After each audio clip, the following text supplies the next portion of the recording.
ठीक है, तो जय जिनेन्द्र एक बार फिर से आप सभी से। और हम 52 बोलों की चर्चा कर रहे थे। 52 बोलों में हमने ये 37वां बोल है, 36 बोलों की चर्चा हम लोगों ने कर ली थी। अब हम 37वें बोल पर आते हैं। 8 आत्मा, कितने भाव और कितनी आत्मा। 8 आत्मा, कितने भाव और कितनी आत्मा। तो 8 आत्माओं की हम बात कर रहे हैं। आत्माएं कौन सी हैं? द्रव्य, कषाय, योग, उपयोग, ज्ञान, दर्शन, चारित्र और वीर्य। ये 8 आत्माएं हैं। वैसे जो मेन आत्मा है वो तो द्रव्य आत्मा है, जिसे हम आत्मा कहते हैं, जिसे जीव कहते हैं, वो तो आत्मा ही है। अब आत्मा के अलग अलग परिणाम हो सकते हैं, अलग अलग स्वरूप हो सकते हैं, अलग अलग स्टेट्स हो सकते हैं, वो सभी भाव आत्माएं हैं। अलग, अगर खुश आत्मा है तो हम खुश आत्मा कह सकते हैं, सुखी आत्मा है हम सुखी आत्मा कह सकते हैं। तो मेजरली हमने 8 आत्माएं हैं। एक तो मूल द्रव्य आत्मा, और बाकी 7 जो है वो कषाय, योग, उपयोग, ज्ञान, दर्शन, चारित्र और वीर्य, इन आत्माओं के। वैसे हम अनंत आत्माएं बोल सकते हैं, और इन सबको हम अनेरी आत्मा के अंतर्गत गिन सकते हैं। तो ये जो मूल 8 आत्माएं हैं, इनमें भाव कितने और इनमें आत्मा कितनी। तो सबसे पहले तो हम आत्मा की बात करते हैं। तो आत्मा तो कितनी होगी, कौन सी होगी? जैसी जैसी जो आत्मा का नाम है वही आत्मा होगी। द्रव्य आत्मा में कौन सी आत्मा? द्रव्य आत्मा। कषाय आत्मा में कौन सी आत्मा? कषाय आत्मा। योग आत्मा में कौन सी आत्मा? योग आत्मा। तो जो जो जिस आत्मा का नाम है, वही वही आत्मा उस आत्मा में है। जैसा जिसका नाम हमने पूछा, आत्मा में आत्मा कौन सी? आत्मा में जो आत्मा जिसका जो नाम है वही आत्मा है, और बाकी सारी अनेरी आत्माएं हैं। अब दूसरा है कि भाव कौन कौन से। भाव कितने होते हैं? 5। औदायिक, औपशमिक, क्षायिक, क्षयोपशमिक और परिणामिक। पारिणामिक भाव। तो हमने भावों की क्या है पहले भी चर्चा की थी। भावों के ऊपर ये कौन से भाव क्या होते हैं? कर्मों के टूटने से या कर्मों के जुड़ने से, है ना, कर्मों के हटने से या कर्मों के जुड़ने से आत्मा के जो परिणाम होते हैं, उन्हें हम भाव कहते हैं। आत्मा की जो अवस्था होती है कर्मों के बिछुड़ने से और कर्मों के जुड़ने से, उनको हम भाव कहते हैं। तो औदायिक भाव यानी कर्मों का उदय होना, औपशमिक भाव यानी कर्मों का दब जाना, और क्षायिक भाव यानी कर्मों का टूट जाना। क्षयोपशमिक भाव क्या है? उदय भाव का ठीक उल्टा। तो उदय में क्या होता है कि एक उदय भाव ये सिर्फ किस में होता है? औपशमिक और क्षयोपशमिक भाव ये सिर्फ घाती कर्मों में होता है। घाती कर्म क्या करते हैं कि एक पर्दा सा डाल देते हैं हमारे मूल गुणों पर। तो जितना जितना ये पर्दा गिरा हुआ है, कि जितना पर्दा ढका हुआ है, वो उदय भाव है, और जितना जितना पर्दा हटा हुआ है वो क्या हो गया? वो क्षयोपशमिक भाव हो गया। तो ये क्षयोपशमिक भाव हो गया। और पारिणामिक भाव हर जगह हर समय रहता है। जो भी जहां भी जैसे भी है, जिसका जैसा वर्चस्व है, जीव जीव है परिणामतः, अजीव अजीव है परिणामतः। तो पारिणामिक भाव सर्वत्र सब जगह हमेशा रहता है। तो ये 5 भाव हैं। अब ये जो 8 आत्माएं हैं, इनमें भाव कौन कौन से हैं? तो सबसे पहली आत्मा कौन सी हो गई? द्रव्य आत्मा। और द्रव्य आत्मा यानी शुद्ध आत्म द्रव्य, जिसे हम वास्तव में जीव कहते हैं, वो क्या हो गई? द्रव्य आत्मा। और ये जिसमें परिवर्तन हो वो भाव आत्मा। लेकिन ये जो जीव द्रव्य है, जो आत्मा है, इसमें कभी परिवर्तन नहीं होता है।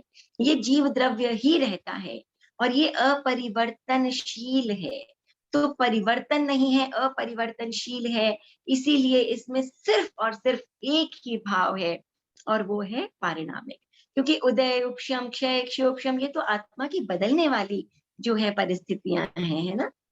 लेकिन जो शुद्ध आत्म द्रव्य है, उसमें कोई परिवर्तन नहीं होता, अपरिवर्तनशील है, इसीलिए इसमें सिर्फ और सिर्फ एक ही भाव है, पारिणामिक भाव। अगला है कषाय आत्मा।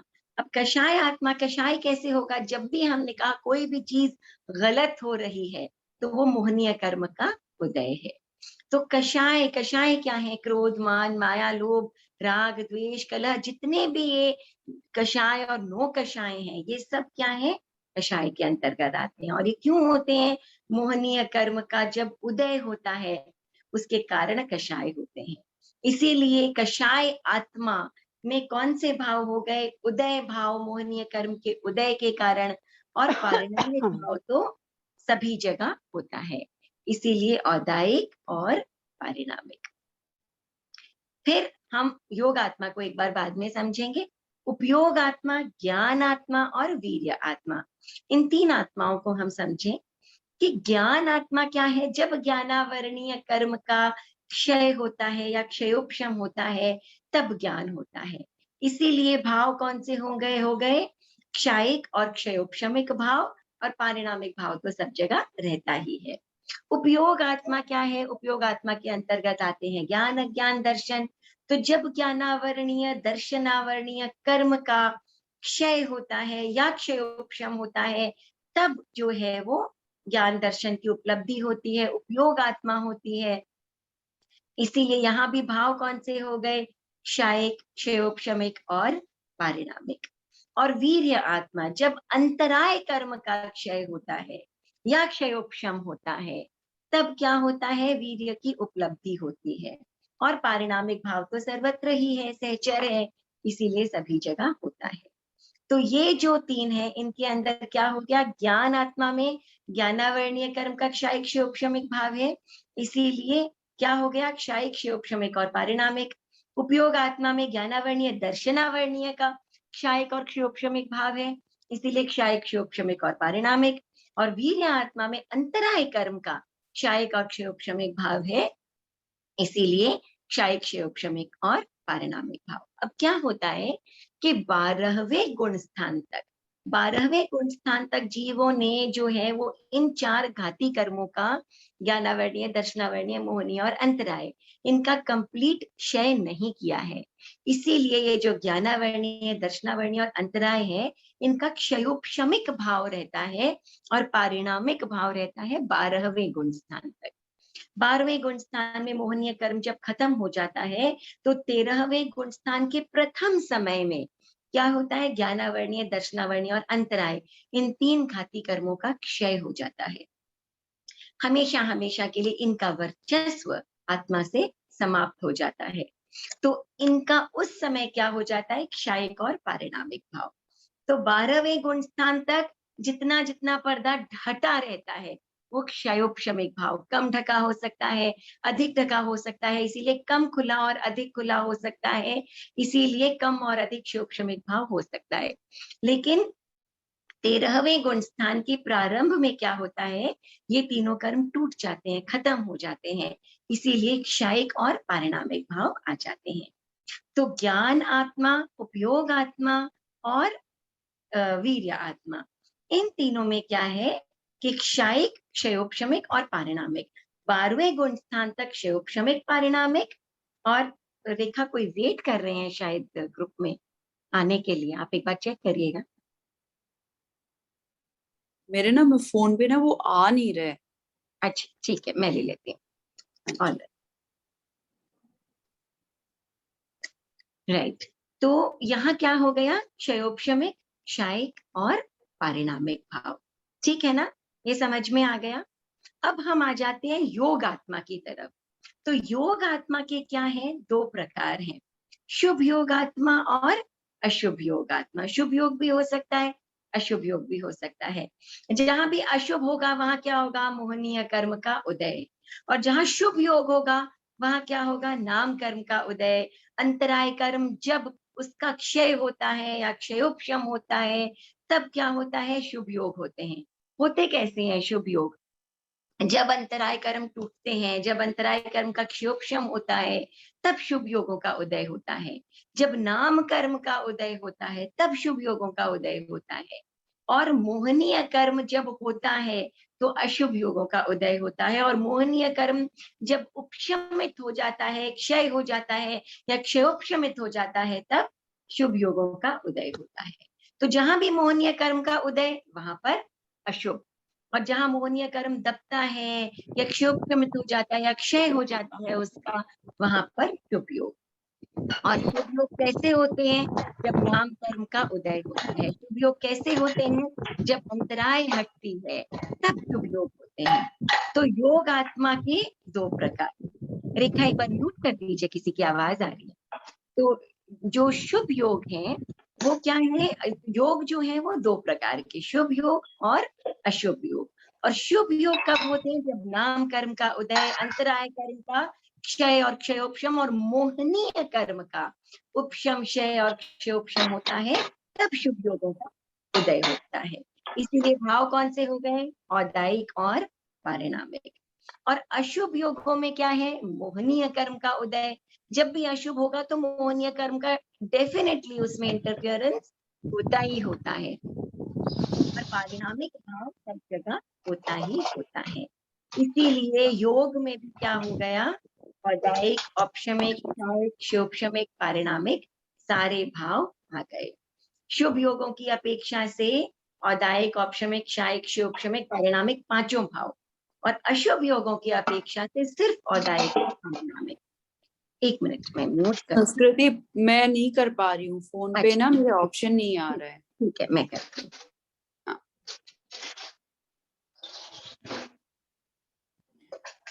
ठीक है,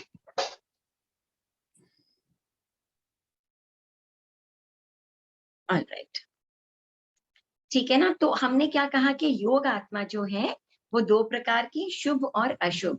तो अशुभ योग में तो कुछ नहीं है, सिर्फ मोहनीय कर्म का उदय, तो औदायिक और पारिणामिक। लेकिन जब शुभ योग होता है तो नाम कर्म का उदय, इसलिए औदायिक भाव, अंतराय कर्म का क्षय और क्षयोपशम, इसलिए क्षायिक और क्षयोपशमिक भाव, और मोहनीय कर्म का उपशम भी होता है, क्षय भी होता है, क्षयोपशम भी होता है, तब शुभ योग आते हैं या शुभ योग उदय में आते हैं। इसीलिए शुभ योग की अपेक्षा उदय, उपशम, क्षय, क्षयोपशम सारे भाव हो जाते हैं, लेकिन अशुभ योगों की अपेक्षा से सिर्फ जो है वो उदय और पारिणामिक भाव। लेकिन अगर हम योगों की एक साथ बात करें तो औदायिक, औपशमिक, क्षायिक, क्षोपशमिक और पारिणामिक सारे भाव हो जाते हैं। अब आ जाते हैं दर्शन आत्मा पर। दर्शन आत्मा यानी हमारी सोच कैसी है, हमारी समझ कैसी है, हमारी धारणा कैसी है। तो दर्शन आत्मा के 2 प्रकार, एक सम्यक दर्शन और एक मिथ्या दर्शन। सम्यक दर्शन और मिथ्या दर्शन।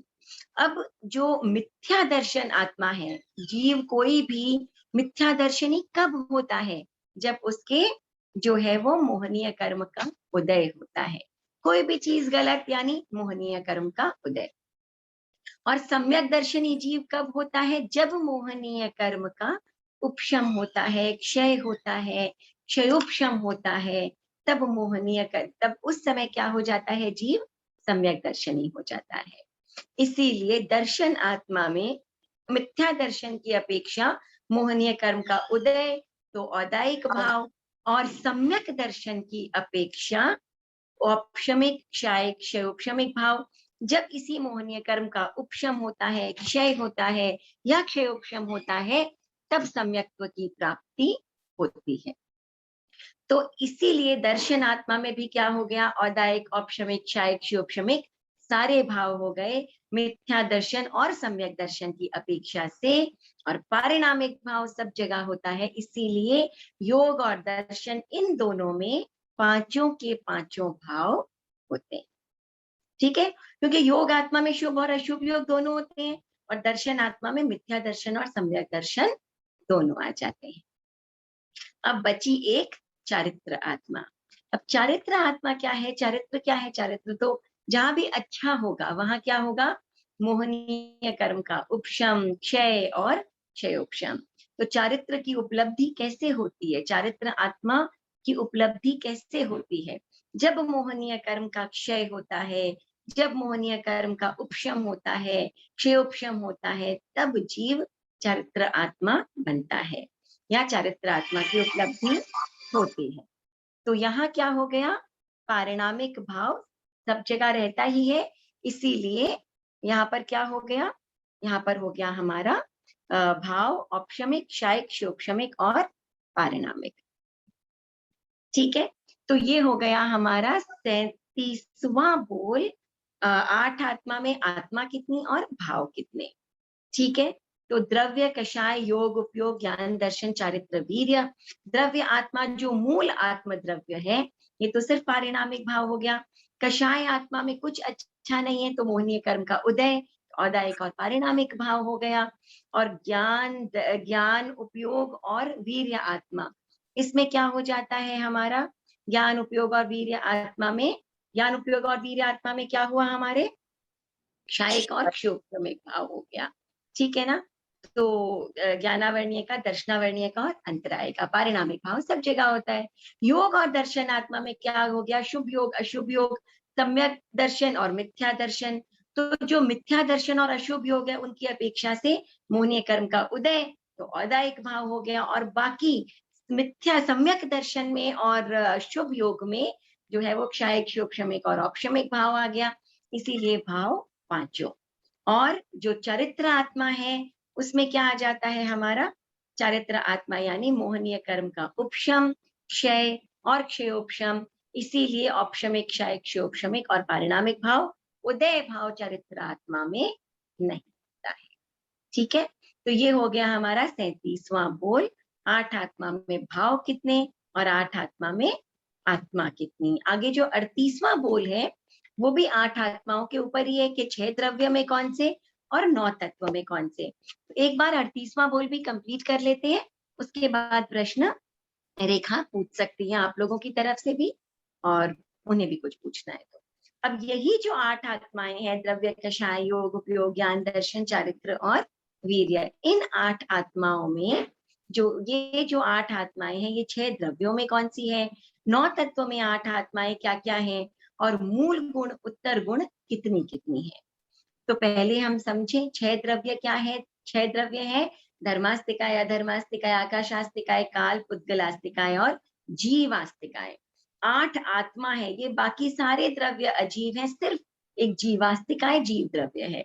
हम आत्मा की बात कर रहे हैं तो आठों ही आत्माएं जीव द्रव्य, 6 द्रव्यों में जीव द्रव्य के अंतर्गत आते हैं।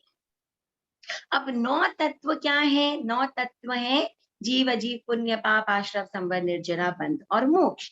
इनमें से जीव, आश्रव, संवर, निर्जरा और मोक्ष, ये 5 जो तत्व हैं ये जीव हैं, और अजीव, पुण्य, पाप और बंध, ये 4 तत्व जो हैं वो अजीव हैं। आत्मा क्योंकि जीव है, इसीलिए 9 तत्वों में जीव तत्व तो हो ही गई। आश्रव, संवर, निर्जरा और मोक्ष में कौन कौन सी ये 8 आत्माएं होंगी, ये हम अभी देख लेंगे। और इसके बाद हम समझेंगे कि भाई मूल गुण क्या होता है और उत्तर गुण क्या होते हैं। तो 6 द्रव्यों में जीव द्रव्य, 9 तत्वों में जीव द्रव्य, तो सभी की सभी आत्माएं हैं ही, क्योंकि आत्मा है, जीव है, हम जीव की बात कर रहे हैं तो जीव द्रव्य है। अब हम आ जाते हैं कि द्रव्य आत्मा। द्रव्य आत्मा क्या है? केवल शुद्ध आत्मा, ये सिर्फ जीव है। तो 9 तत्वों में केवल जीव, जीव, आश्रव, संवर, निर्जरा और मोक्ष में जीव जो है वो द्रव्य आत्मा है। और शेष जितनी भी आत्माएं हैं, ये 7 आत्माएं जो है, या और जितनी भी अनेरी आत्माएं भी है, ये सब क्या है? जीव की अलग अलग अवस्थाएं हैं, इसीलिए ये सब भी जीव हैं।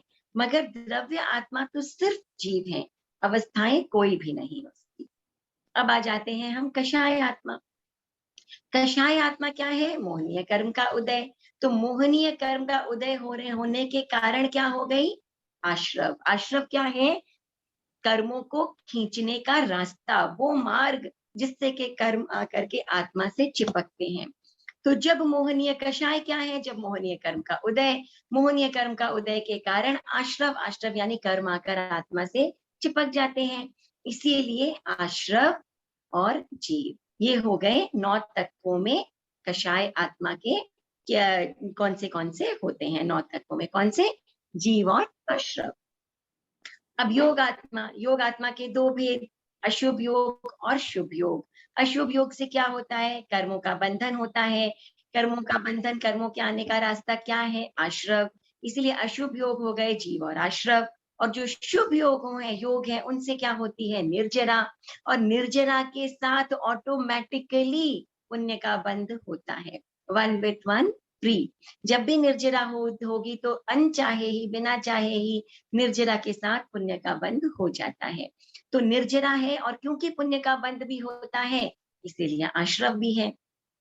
तो अशुभ योग में सिर्फ जीव और आश्रव, शुभ योग में निर्जरा, निर्जरा के कारण पुण्य का बंध, इसीलिए निर्जरा और आश्रव दोनों। इसीलिए योग आत्मा में आश्रव, निर्जरा और जीव, ये 9 तत्व आ जाते हैं। नेक्स्ट है दर्शनात्मा। अब दर्शनात्मा के 2 भेद, मिथ्या दर्शन और सम्यक दर्शन। ठीक है, तो अगर मिथ्या दर्शन तब भाव होता है जब आत्मा कर्मों का बंध रहता है, उदय रहता है। एक भाव मिनट, की म्यूट कर। वीर बारह में समझा। क्या कह रहे हो रेखा, आप कुछ कह रहे हैं? सॉरी संस्कृति, मैं आपको नहीं कह रही, पापा से बात कर रही थी। पापा भी कल ऐसे भाव और का कह रहे थे, तो मैं कह रही थी क्लास करनी है संस्कृति की। अच्छा अच्छा, ठीक। आपको नहीं। तो जो अब दर्शन आत्मा है, उसके 2 भेद, मिथ्या दर्शन और सम्यक दर्शन। ठीक है ना? तो मिथ्या दर्शन क्या हो गया? आश्रव है ना, कर्मों का बंध होता है तभी तो आश्रव रहता है, और कर्मों की जब निर्जरा होती है तब सम्यक दर्शन की प्राप्ति होती है। सम्यक तो मोहनीय की निर्जरा, तो निर्जरा हो गई तब क्या हो जाता है? सम्यक दर्शन की प्राप्ति हो जाती है। तो आश्रव हो गया दर्शन आत्मा की मिथ्या दर्शन की अपेक्षा, और सम्यक दर्शन की अपेक्षा से निर्जरा। इसीलिए दर्शन आत्मा में कौन से हो गए? आश्रव तत्व हो गया, निर्जरा तत्व हो गया और जीव तत्व हो गया। ठीक है। अब जो उपयोग, ज्ञान और वीर्य, इन तीनों में क्या है? ये सब तो निर्जरा के कारण ही है, इसीलिए ये जो है वो निर्जरा तत्व के अंतर्गत आ जाते हैं। तो इनमें क्या आ गए? 9 तत्वों में जीव और निर्जरा। अब चारित्र आत्मा, चारित्र आत्मा से क्या होता हुआ है? आते हुए कर्म रुक जाते हैं, संवर है। सिर्फ एक चारित्र आत्मा ऐसा है जो कर्मों को रोकने का कारण है। तो क्योंकि कर्मों के रोकने का निमित्त है, इसीलिए यहाँ पर क्या है? संवर है, और इसीलिए 9 तत्वों में जीव और संवर। ठीक है। तो द्रव्य, कषाय, योग, उपयोग, ज्ञान, दर्शन, चारित्र, वीर्य, ये 8 आत्माएं। इनमें से पहली शुद्ध आत्म द्रव्य सिर्फ जीव तत्व। कषाय आत्मा में मोहनीय कर्म का उदय, इसीलिए आश्रव कर्मों का बंधन, तो जीव और आश्रव। योग आत्मा और दर्शन आत्मा शुभ और अशुभ दोनों, सम्यक्त्व और मिथ्यात्व दोनों, इसीलिए आश्रव और निर्जरा वहां भी, आश्रव और निर्जरा यहाँ भी। अशुभ योग में सिर्फ आश्रव और जीव, शुभ योग में आश्रव, निर्जरा और जीव। क्यों? क्योंकि निर्जरा के बाद भी पुण्य का बंध होता है, इसीलिए वहां भी आश्रव तत्व आ जाता है। दर्शन में क्या है? मिथ्या दर्शन में आश्रव, और सम्यक दर्शन में सम्यक व मोहनीय की निर्जरा से सम्यक दर्शन की प्राप्ति होती है, इसीलिए निर्जरा। उपयोग, ज्ञान और वीर्य, ये निर्जरा के कारण है, इसीलिए निर्जरा आत्मा और जीवात्मा। और चारित्र आत्मा से आते हुए कर्म रुकते हैं, संवर होता है, इसीलिए जीव और संवर आत्मा। ठीक है। तो ये सारी आत्माएं जो हैं वो 9 तत्वों में कौन से तत्वों के अंतर्गत आती हैं, ये हमने अभी जाना। 6 द्रव्य में जीव द्रव्य, 9 तत्व में जीव में से इन इन जीव तत्वों के अंतर्गत हमारी ये 8 आत्माएं आ जाती। अब मूल गुण और उत्तर गुण, ये मूल गुण क्या है और ये उत्तर गुण क्या चीज है, और ये 8 आत्माएं इस मूल गुण और उत्तर गुण में कहाँ कहाँ पर आती है। ठीक है ना? तो मूल गुण है क्या चीज और उत्तर गुण है क्या चीज? संवर और निर्जरा, यही मूल गुण उत्तर गुण है, और कुछ नहीं, बस यही हमें समझने की जरूरत है। संवर मूल गुण है और निर्जरा उत्तर गुण है। संवर मूल गुण और निर्जरा उत्तर गुण है। ये आत्मा का मूल गुण है संवर, जिससे कि हम दूर हैं, जो हमें प्राप्त कंप्लीटली इस समय नहीं है। और उत्तर गुण क्या है? आत्मा की प्रवृत्ति। तो मूल गुण क्या हो गया? संवर। और संवर किससे संबंधित है? चारित्र आत्मा से संबंधित है ना? जैसे साधु हैं, उनके अंदर कंप्लीट चारित्र है, उन्होंने पूर्णतया जो है वो हिंसा का त्याग ले लिया है। अहिंसक जो जीव हैं वो साधु हैं, पूर्ण व्रती हैं। तो साधु का मूल गुण क्या हो गया? चारित्र हो गया। ये त्याग रूप है, जो गुप्ती है वो चारित्र है। इसीलिए जो चारित्र आत्मा है वो मूल गुण है, क्योंकि संवर ही मूल गुण है। और निर्जरा क्या है? ये प्रवृत्ति रूप है। प्रवृत्ति रूप यानी योग आत्मा उत्तर गुण है। आत्मा प्रवृत्ति किस कैसे करता है? मन से, वचन से, काया से प्रवृत्ति करता है। और ये मन, वचन, काया की प्रवृत्ति यही तो योग है। इसीलिए योग आत्मा जो है वो उत्तर गुण हो गई और चारित्र आत्मा संवर है, इसीलिए मूल गुण हो गई। मूल गुण क्या है? संवर। उत्तर गुण क्या है? निर्जरा। इसीलिए चारित्र आत्मा मूल गुण और योग आत्मा उत्तर गुण, है ना? तो ये जो निर्जरा की जब हम बात करते हैं, निर्जरा के 12 भेद आते हैं। अंशनुनोदरी, भिक्षाचरी, रस परित्याग, काय क्लेश, प्रतिसंलीनता, प्रायश्चित, विनय, वैयावृत्य, स्वाध्याय, ध्यान और व्युत्सर्ग।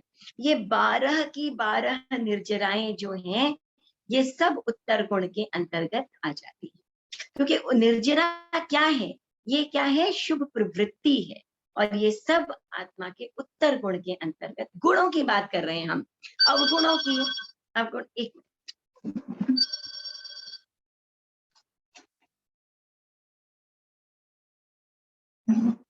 सॉरी, तो अवगुणों की बात हम यहाँ पर नहीं कर रहे हैं। तो ये जो मूल गुण और उत्तर गुण है, ये हमें समझ में आया। मूल गुण संवर, उत्तर गुण निर्जरा। संवर किससे संबंधित? चारित्र आत्मा से संबंधित। और निर्जरा किससे संबंधित? निर्जरा योग आत्मा से संबंधित। क्योंकि मन, वचन, काया की शुभ प्रवृत्ति जब होती है तो उत्तर गुण की प्राप्ति होती है। तो निर्जरा के 12 भेद उत्तर गुण के अंतर्गत आ जाते हैं। तो योग आत्मा उत्तर गुण, चारित्र आत्मा मूल गुण, और इसके अलावा बाकी की 6 आत्माएं या अन्य आत्माएं जो हैं वो ना मूल गुण हैं और ना उत्तर गुण है। तो ये हो गए मूल आत्मा और मूल गुण आत्मा और उत्तर गुण आत्मा। ठीक है, राइट। तो ये हो गया हमारा 38वां बोल। 8 आत्मा, 6 द्रव्य में कौन, 9 तत्व में कौन, मूल गुण और उत्तर गुण क्या क्या? रेखा? हाँ जी। हाँ, अब आप कुछ पूछना चाहें इन दोनों से रिलेटेड तो आप पूछ सकते हैं।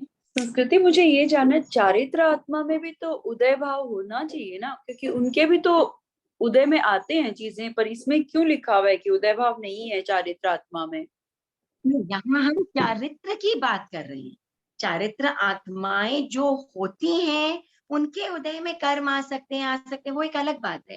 हम अच्छा। यहाँ बात करते हैं कि चारित्र आत्मा की उपलब्धि कैसे होती है ना? तो जब मोहनीय कर्म का उपशम या क्षयोपशम होता है तब चारित्र आत्मा की उपलब्धि होती है। ठीक है ना?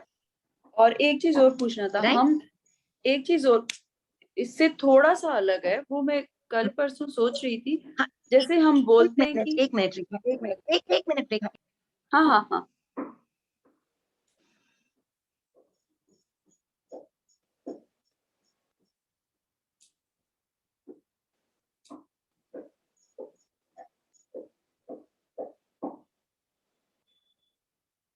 हाँ हाँ रे, हाँ क्या पूछ रहे हैं?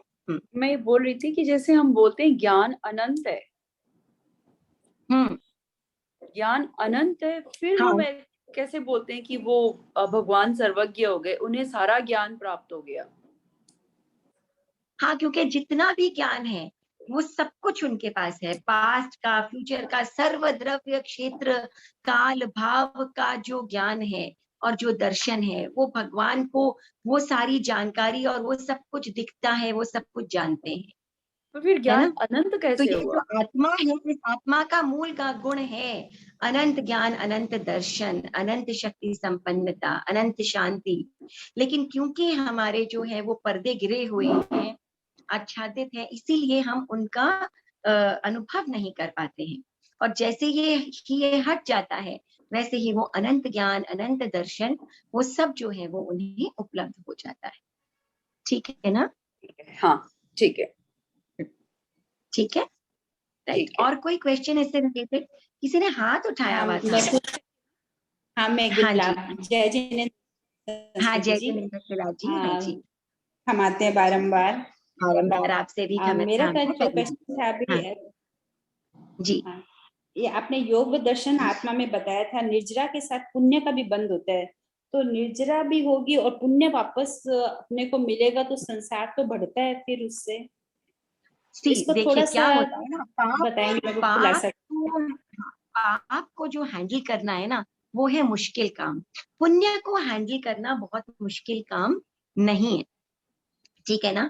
जैसे अब जीव है, उसने बहुत सारे पुण्य का बंध कर लिया, तो वो क्या होता है, देवलोक में जाकर के उत्पन्न हो जाता है और वहां पर पुण्यों का भोग कर लेता है। दूसरा क्या होता है, पाप जब उदय में आता है तो आगे और पाप बंधन का कारण बनता है। लेकिन पुण्य जब उदय में आता है तो हम उसको क्या है, निर्जरा रूप में यूज कर सकते हैं। जैसे आज हम सामायिक कर रहे हैं या जो भी अच्छी प्रवृत्तियों के कार्य कर रहे हैं, वो जब हमारे पुण्य उदय में आते हैं तो हम उनका अच्छी जगह यूटिलाइजेशन भी कर लेते हैं। अब क्या होता है, बात है बैलेंस की, कि कर्मों का बंधना और कर्मों का टूटना। जब ये क्या होता है, ये तीन तरह के से हो सकता है, या तो बराबर चले, या क्या है, कर्मों का बंध ज्यादा हो और कर्मों का टूटना कम हो, जो मैक्सिमम होता जा रहा है जीवों के साथ में। कर्मों से आत्मा भारी होती चली जा रही है। जब जब कोई कर्म उदय में आते हैं, चाहे वो शुभ रूप में हो चाहे वो अशुभ रूप में हो, तो हम जो रिएक्शन देते हैं उससे क्या होता है कि नए कर्म आकर के आत्मा से बंध जाते हैं। तो हमारा जो बैलेंस है वो उसी ओर ज्यादा रहता है कि बंधना अधिक और टूटना कम। यहाँ क्या होता है कि हम इस बैलेंस को टर्न कर देते हैं कि बंधे हुए कम और टूटे हुए ज्यादा। जब ये बैलेंस हम चेंज कर देते हैं ना, यहाँ क्या हो जाता है कि हमारा टुवर्ड्स मोक्ष, टुवर्ड्स निर्जरा, है ना, ये हमारा रास्ता शुरू हो जाता है। आत्मा का हल्कापन कैसे होगा, जब बंधे हुए कर्म कम हो जाएंगे और टूटने वाले कर्म जो हैं वो ज्यादा हो जाएंगे। इस बैलेंस को चेंज करना चाहते हैं हम, इसीलिए ये सब कुछ हम कर रहे हैं, स्वाध्याय कर रहे हैं, समता भाव हम अपने भीतर ला रहे हैं, ध्यान करते हैं, जो भी कुछ हम कर रहे हैं, हमारा लक्ष्य क्या है, इस बैलेंस को चेंज करना, इस चक्रव्यूह को तोड़ना। और नहीं, धीरे धीरे धीरे धीरे क्या होता है, टूटने वाले कर्म ज्यादा हो जाते हैं और बंधने वाले कर्म इतने कम हो जाते हैं कि लास्ट में जब भगवान होते हैं तो उनके भी उस समय क्या होता है कि ये जो सात्तावेदनीय कर्म, इनका बंध तो होता है लेकिन सांप्रदायिक होता है। ऐसा होता है कि केवल शुभ रूप में बंधते हैं, पुण्य रूप में बनते हैं, सांप्रदायिक पुण्य के रूप में, और इधर बंधते हैं और दूसरी ओर भोग भी लिए जाते हैं, इतने छोटे छोटे, लेकिन हाँ बंधते वहां पर भी है। तो ये नहीं, क्या है, वही इस मेरे को थोड़ा सा बैलेंस को समझाने का तोड़ना। था कि वो कैसे बनते हैं, जैसे वो बंधने का और प्रक्रिया और टूटने का प्रक्रिया कैसे, कोई उदाहरण के रूप में कुछ समझा सकते हैं मेरे को थोड़ा, कि मैंने समझा बिल्कुल, मैं कि यही आपको बता रही हूँ ना। जैसे मैं आपको बता रही हूँ कि आज आपके समझिए कोई भी कर्म उदय में आए, है ना, तो वो हाँ जो कर्म आपके उदय में आए, वो जब भोगावली में आपके आए, तो ऑटोमेटिक है हमारे साथ जब कोई भी चीज होती है, दुख होती है, तकलीफ होती है, किसी प्रिय वस्तु का, प्रिय व्यक्ति का विछोह हो जाता है, तो क्या होता है, वो कर्म उदय में आए तभी आपके साथ ऐसा हुआ। तो हाँ जनरली करेक्ट। नॉर्मली क्या होता है, हम रिएक्ट करते हैं, रोना धोना या विलाप करना, या नहीं भी करें तो भीतर ही भीतर, केवल एक शरीर से और वाणी से बोलने से तो नहीं होता, भीतर हाँ ही भीतर जो मन स्थिति होती है वो भी कर्मों के बंधन का कारण बन जाती है। उस समय कितनी बड़ी एक प्रैक्टिस, कितने बड़े एक धैर्य, कितने बड़े एक पुरुषार्थ, कितनी बड़ी एक समझ की जरूरत होती है कि हम समता भाव को धारण कर सकें।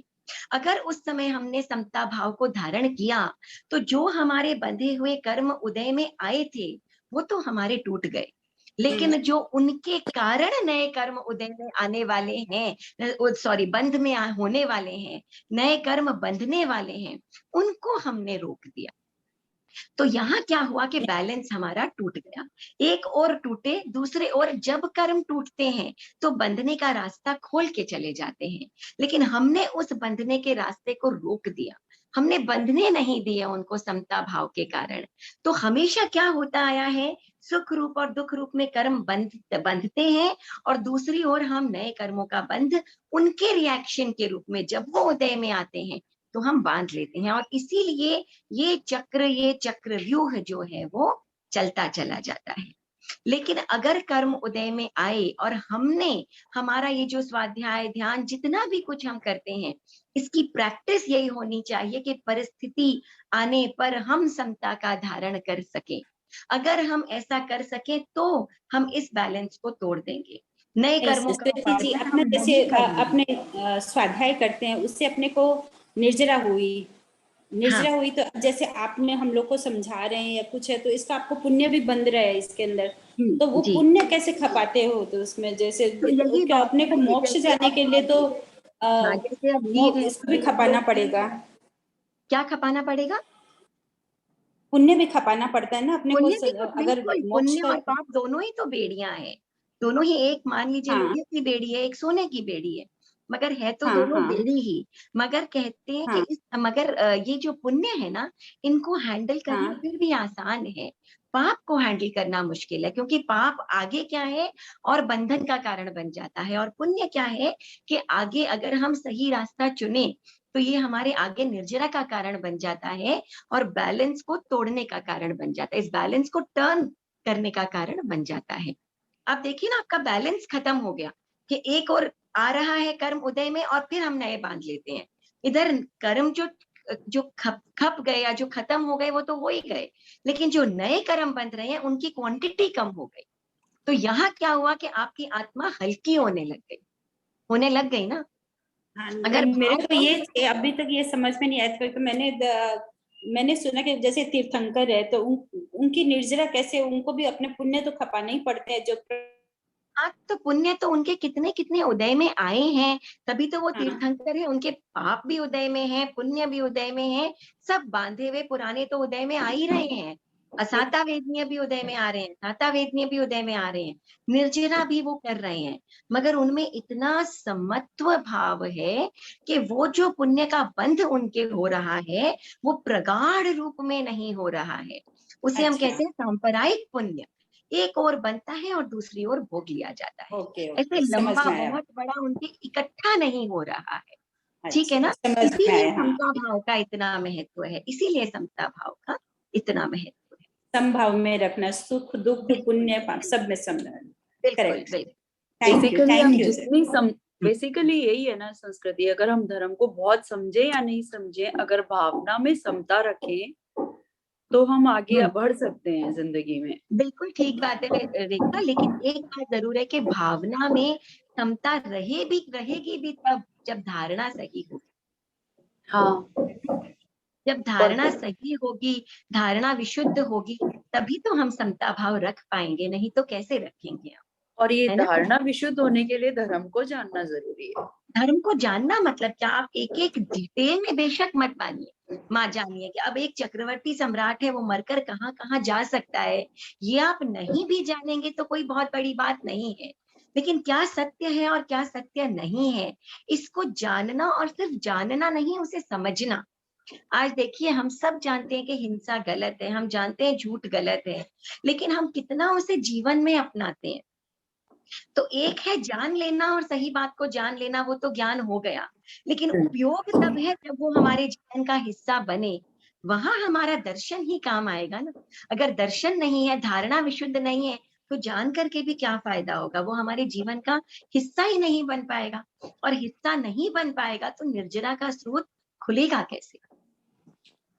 मैं ठीक एक बात है। क्वेश्चन और पूछ सकती हूँ? केवल ज्ञान या अज्ञान से नहीं होगा ना, उपयोग में आना, धर्म का उपयोग में आना, ज्ञान का उपयोग में आना बहुत जरूरी है। उपयोग ज्ञान और दर्शन होना बहुत जरूरी ठीक बात है। है। जी, फरमाइए। एक क्वेश्चन और पूछ सकती हूँ संस्कृति जी जी? जी जी, जरूर जरूर। ये अभी जैसे अपने तपस्या करते हैं, उसके बाद में अभिग्रह लेते हैं, तो अभिग्रह का क्या फल होता है उसका, थोड़ा सा उस पर बताएंगे? और बेसिकली है ना, सबका जैसे मैंने देखा है कि सबका फल भी जाता है, बहुत कड़े कड़े ले लेते हैं, फिर भी उन लोग का कैसे फलीभूत हो जाता है, समझ में ही नहीं आता है कि गृहस्थ में रह के ऐसे फलीभूत हो सकता है। तो देखिए, जब कर्मों की निर्जरा है, अंतराय कर्म हटता है, तो वो फलीभूत हो जाता है, और लंबा लंबा समय भी हो जाता है। हेलो। भगवान महावीर ने अभिग्रह लिया, तो वो कितने समय के बाद में फलीभूत हुआ है ना, जब चंदन बाला ने, जब उनके हाथों से उन्होंने पालना किया, तो अंतराय हाँ था, हाँ। तो कितना कितना समय नहीं भी हुआ। तो ऐसा नहीं है, जब तक अंतराय रहता है तब तक नहीं होता है, अंतराय हटता है, टूटता है, तो फलीभूत हो भी जाता है। तो अभिग्रह की तो यही बात है। लेकिन हाँ, ये बात जरूर है कि ये सब निर्जरा के ही भेद है। तरह तरह से हम प्रयोग करते हैं अपनी आत्मशक्ति को बढ़ाने का, कर्मों की निर्जरा करने का, लेकिन इन सब के साथ में समत्व भाव का होना, और धारणा सही होना बहुत जरूरी है, जरूरी ठीक है ना? है। थैंक यू, बहुत बहुत आभार, बहुत आभार। थैंक यू संस्कृति। हाँ थैंक यू। हम एक और बोल कर लें क्या? 39वां बोल, हाँ कर सकते हैं वो। छोटा हाँ सा बोल है, कर छोटा सकते है, हम कर सकते हैं। हैं, हाँ छोटा सा बोल है ना? तो हाँ हमारा जो 39वां बोल है वो है कि द्रव्य पुण्य भाव पुण्य कितने भाव, कितनी आत्मा, तथा 6 द्रव्य में कौन, 9 तत्व में कौन। द्रव्य पुण्य भाव पुण्य क्या चीज है? अभी तक तो हमने सिर्फ पुण्य और पाप के बारे में सुना था, अब ये द्रव्य पुण्य भी आ गया, भाव पुण्य भी आ गया।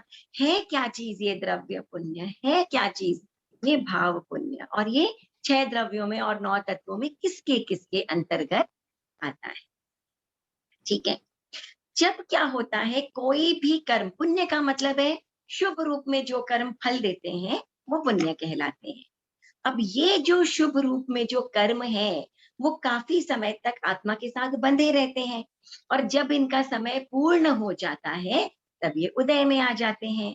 तो जब तक ये शुभ कर्म पुद्गल आत्मा के साथ जुड़े रहते हैं, बंधे रहते हैं, तब तक ये द्रव्य पुण्य कहलाते हैं।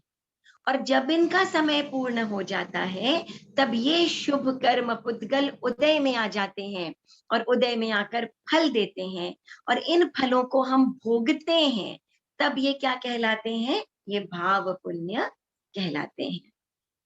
तो बंधे हुए कर्म जब तक उदय में नहीं आते तब तक ये द्रव्य पुण्य कहलाते हैं, और जब उदय में आकर फल देते हैं, हमारे द्वारा भोगे जाते हैं, तब वो भाव पुण्य कहलाते हैं।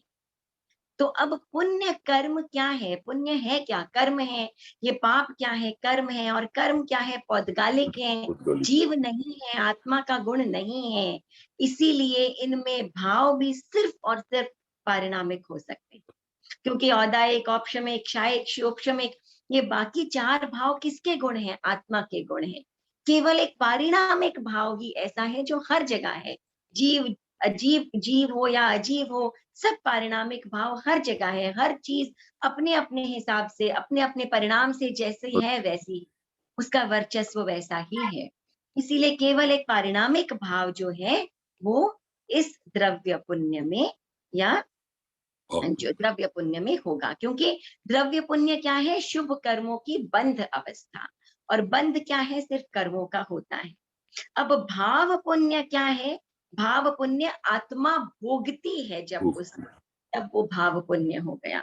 और ये क्या है? उदय अवस्था, कर्मों का उदय होगा तब आत्मा उसको भोगेगी। इसीलिए यहाँ पर क्या हो जाता है? उदय अवस्था हो जाती है। ठीक है ना? राइट? तो स्वयं जो पुण्य कर्म है वो तो क्या है? अजीब है, इसीलिए सिर्फ पारिणामिक भाव हो गया। लेकिन जब हम उन्हें भोगते हैं, उदय में जब वो आते हैं, तो कौन भोगता है? जीव भोगता है। तब वो भाव पुण्य बन जाते हैं, हमारे द्वारा भोगे जाते हैं। तो ये क्यों भोगे जाते हैं? क्योंकि वो जो कर्म है वो उदय में आए हैं। इसीलिए भाव पुण्य में क्या हो गया? शुभ कर्मों की उदय अवस्था आ गई, इसीलिए भाव औदायिक और पारिणामिक। That's it. ठीक है ना? तो ये हो गए, और ये हो गया हमारा 39वां बोल कि द्रव्य पुण्य और भाव पुण्य कितने भाव और कितनी आत्मा, और 6 द्रव्य में कौन और 9 तत्व में कौन। ठीक है ना? तो 6 द्रव्य में क्या हो गए?